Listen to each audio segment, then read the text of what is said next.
On a discuté donc le principe de notre méthode d'analyse du cycle de vie et on a commencé avec cet exemple où il y a comme objectif et la comparaison entre deux produits, donc deux produits qui ont la même fonction, donc ordinateur fixe et portable, dont l'objectif principal est de déterminer quel est le produit qui a plus d'impact sur l'environnement et quelles sont les possibilités pour réduire les impacts.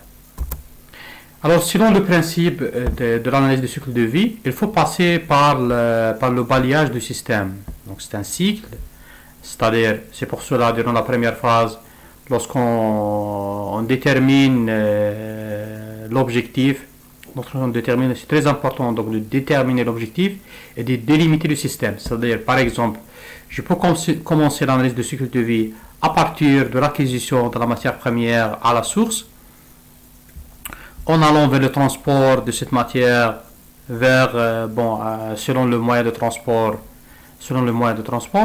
en allant vers l'arrivée donc de ce produit ou de la matière première à l'usine pour commencer la production, et en passant par l'utilisation de ce produit.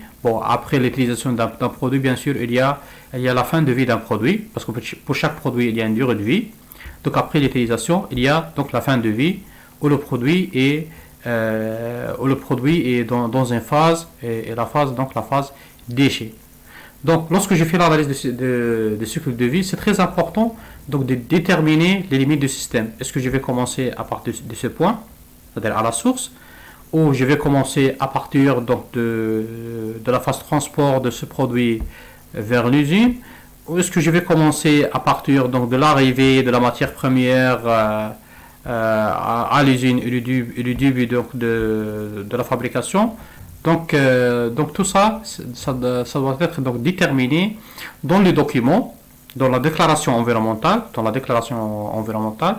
Je me rappelle qu'on a parlé de ce terme durant le module système de management intégré, où la finalité de ce travail, c'est de faire une déclaration environnementale. Donc ça, c'est une manière pour donner de l'importance à l'image de l'entreprise, comme une entreprise qui respecte l'environnement, etc.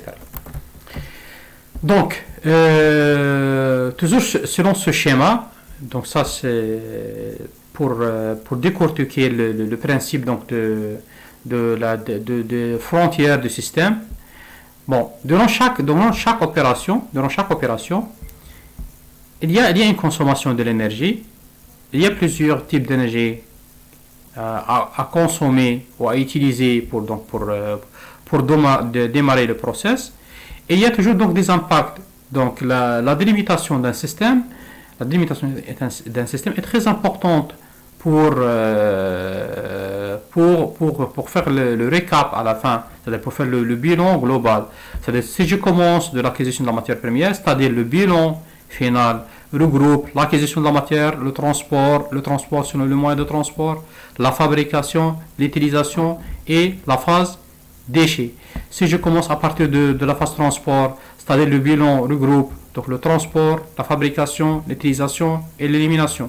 Si je commence à partir de l'arrivée, donc le bilan est différent parce qu'il y a que la phase donc fabrication, utilisation et élimination, avec bien sûr donc les impacts comme sortant. Donc pour le cas en question, on a l'objectif et le système à analyser. On doit faire une collecte de données, donc c'est ce qu'on appelle donc l'analyse des flux. Donc comme je vous ai déjà expliqué dans le cadre de ce module, il y a tout un travail à faire pour collecter des données sur cette activité, sur le terrain. C'est-à-dire l'expert qui va appliquer cette démarche.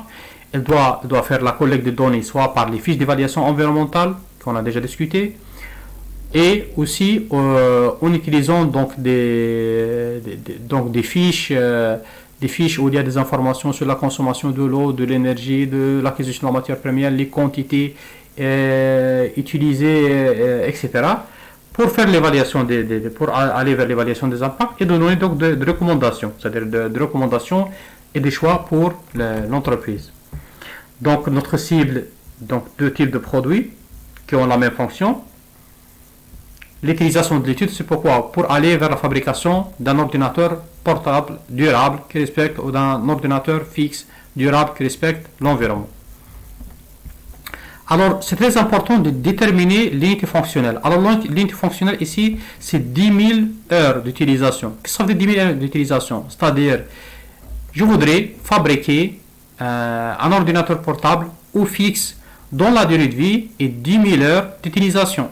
Donc, ça, c'est la durée de vie. Donc, ça, c'est la condition principale. Alors le système, donc ça c'est un schéma qui résume donc en quelque sorte le système ou le process de fabrication donc au niveau de l'usine. Alors selon ce schéma, elles vont intégrer l'extraction de la matière première et le process de fabrication, l'utilisation donc chez le client, et le traitement des déchets. C'est-à-dire, au niveau de cette entreprise, il n'y a pas que l'élimination des déchets, mais il y a aussi un traitement à la fin. C'est-à-dire, on suppose, pour le cas en question, que l'entreprise récupère les déchets de l'industrie. Comme vous savez que les déchets des produits, les déchets électroniques représentent un problème très important à l'échelle mondiale, vu la présence bien sûr des métaux lourds, des éléments toxiques dans la phase déchets. Alors, au niveau de cette entreprise, il n'y a pas que l'extraction, l'utilisation et l'élimination. Il y a aussi un traitement des déchets, c'est-à-dire l'entreprise fait la récupération des déchets à la fin, après utilisation, et réintègre ces déchets dans le processus de fabrication. D'accord.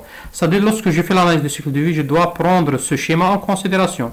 Donc l'extraction, la fabrication, l'utilisation d'un produit qui assure donc 10 000 heures d'utilisation, le traitement des déchets et le retour de ces déchets vers le process de fabrication pour déterminer bien sûr les émissions à la sortie, donc les émissions dans l'air, dans l'eau, ou les émissions ou la pollution de sol en cas où il y a une pollution de sol, bien sûr plus de services et